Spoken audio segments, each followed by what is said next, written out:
Okay.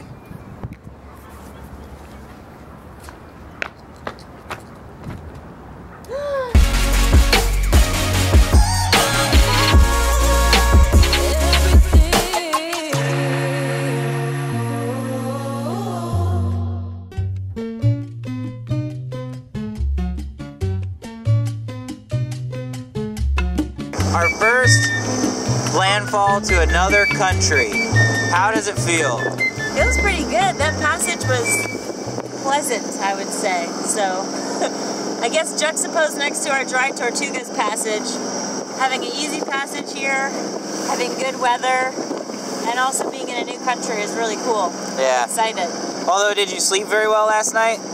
No. Why not? The Gulf Stream have anything to do with it? Yeah. Good old Gulf Stream. Dagnabbit. Yep, she kept me awake all night. A little rolly. Yeah. Oh well. Roly-poly. Yeah. Are you excited? Yeah, I am. I have all of our paperwork ready. Gonna tidy up down below. Oh, and we got the Q flag, which for some weird reason is one of my favorite parts of this thing, that we get to fly that. Very excited. Very excited about the Q flag.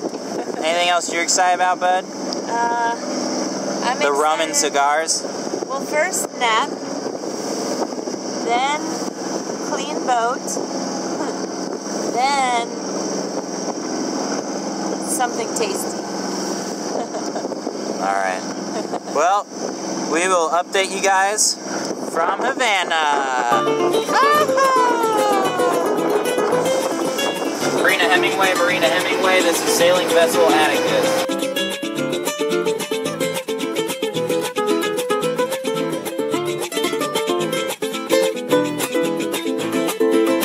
Esa guaririta es para mí, de entre las manos una flor. Esa guaririta es para mí, de entre las manos una flor. So, Bud, what did you think about checking into Cuba? Checking into Cuba was very easy. Yeah. Because I've got a hot girlfriend that speaks Spanish really well. That's pretty much it. But yeah. I pretty much just smiled and nodded. And it was the moment I've been looking forward to for a long time, being able to check into a foreign country. Definitely a huge milestone. And now we're in Cuba! Woo! Time to get some rum, some cigars. I need a nap. And yeah, I guess I was just surprised at how easy that was.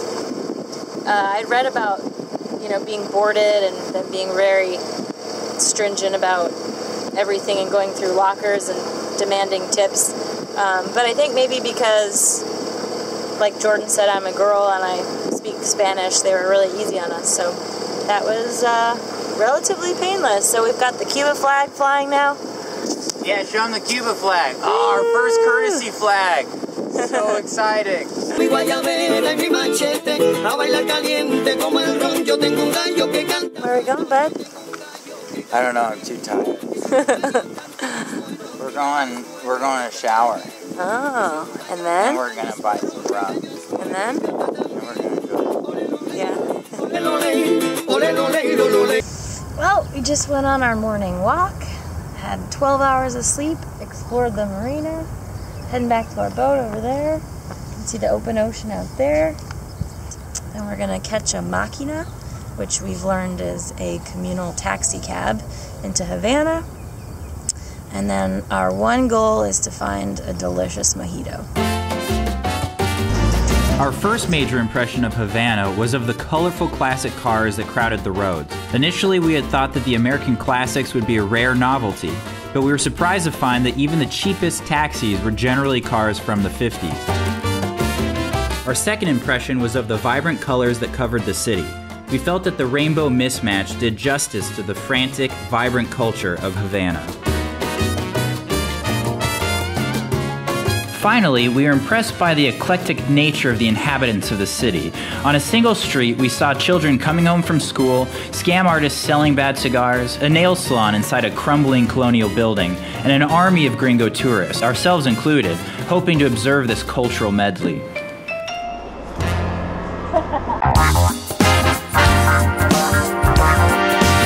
The current Havana area and its natural bay were first visited by Europeans in 1510, when the first Spanish colonists arrived from the island of Hispaniola and began the conquest of Cuba. This extremely protected harbor at the entrance to the Gulf of Mexico, with easy access to the Gulf Stream, led to Havana's early development as the principal port of Spain's New World colonies. The island served as a base for expeditions of exploration and conquest, such as Hernán Cortés's expedition to Mexico, as well as a meeting place for the Spanish treasure fleets, where they could assemble before sailing for Spain, heavily laden with the plunder of the Americas. In 1958, about 300,000 American tourists visited the city. During this era, Havana was generally producing more revenue than Las Vegas, Nevada. After the revolution of 1959, the United States declared an embargo on Cuba in response to Castro's abrupt expropriation of all private property and industry. This embargo, along with the eventual collapse of the Soviet Union, led to the economic shortages by which Havana's buildings and infrastructure have suffered greatly. As a result, today much of Havana is in a dilapidated state. As we walked the streets, barely 15 minutes would go by without someone trying to hustle or scam us, a thing for which Havana is notorious. It was so incessant that we consider it to be one of the major faults of the city. Okay. That is the most famous. Mm-hmm. Yeah.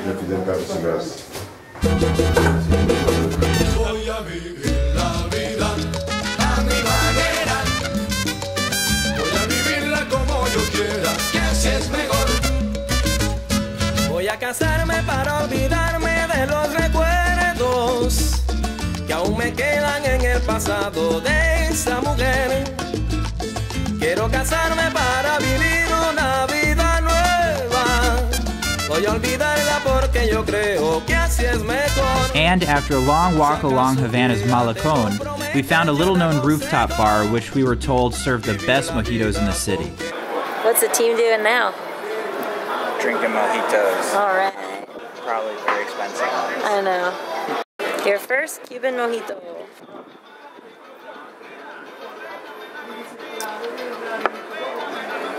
Good.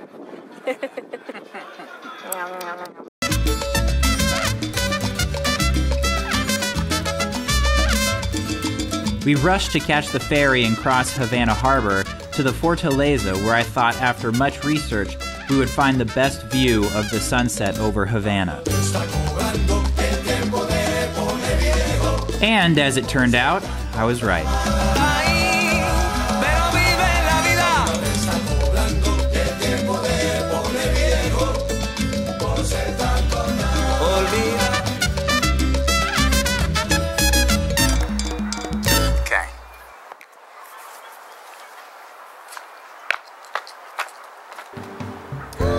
Oh my gosh!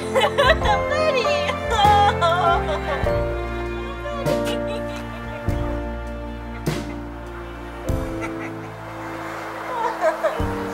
You surprised me! I did surprise